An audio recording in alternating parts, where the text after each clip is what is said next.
नमस्कार शेतकरी मित्रांनो, मी विनोद बांगरकर. शेतकरी मित्रांनो, तुमच्याकरता महत्त्वपूर्ण बातमी आहे. रब्बी हंगाम 2025-26 ची ई-पीक पाहणी ही सुरू झालेली आहे. शेतकरी मित्रांनो, शेतकरी स्तरावरची ई-पीक पाहणीची शेवटची दिनांक किती आहे? तसेच सहाय्यकामार्फत केली जाणारी ई-पीक पाहणीची शेवटची तारीख काय आहे? इत्यादी संपूर्ण माहिती या व्हिडिओमध्ये आपण घेणार आहोत. त्या अगोदर या चॅनलवर आपण नवीन असाल तर या चॅनलला लाईक आणि सबस्क्राईब करायला विसरू नका. चला तर महाराष्ट्र शासनाचा जी-आर काय आहे या ठिकाणी आपण बघूया.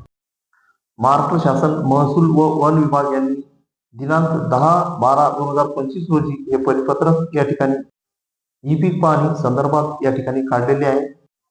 शेतकरी मित्रांनो, यावर्षी खरीप हंगामामध्ये अतिवृष्टी झाल्यामुळे पिकाचे अतोनात नुकसान झाले आणि यामध्ये ई-पीक पाहणी करण्यामध्ये खूप अडथळे या ठिकाणी आले.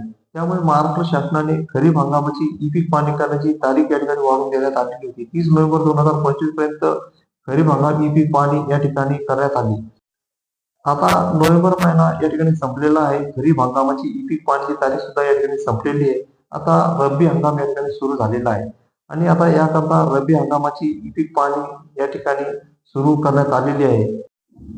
रब्बी हंगाम 2025-26 करता ई-पीक पाहणी डिजिटल क्रॉप सर्व्हे म्हणजे DCS ॲप मोबाईल ॲपद्वारे पीक नोंदणी आज दिनांक 10/12/2025 रोजी पासून सुरू करण्यात यावी, असं या ठिकाणी परिपत्रकामध्ये दिलेले आहे. म्हणजे ई-पीक पाहणीची सुरुवात ही 10 डिसेंबर 2025 पासून करण्यात आलेली आहे.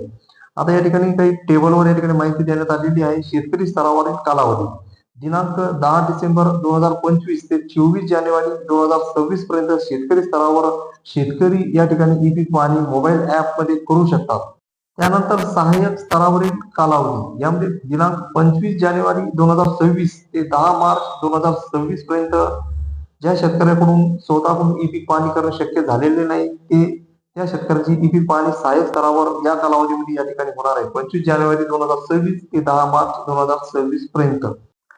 त्या अनुषंगाने आपण आपले अधीनस्थ सर्व अधिकारी कर्मचारी यांना शेतकरी आणि सहाय्यक यांच्याकडून वरील मुदतीच्या आत 100% पीक पाहणी पूर्ण करण्याचे निर्देश देण्यात यावे.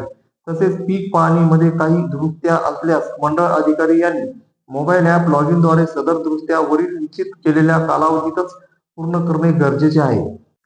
अशा प्रकारे शेतकरी मित्रांनो, ही होती ई-पीक पाहणी संदर्भातली महत्त्वपूर्ण माहिती. अशाच नवनवीन महत्त्वपूर्ण माहिती करता या चॅनलला लाईक आणि सबस्क्राईब करायला विसरू नका आणि आपल्या शेतकरी मित्रमंडळींना हा व्हिडिओ जास्तीत जास्त शेअर करा. जय जवान जय किसान.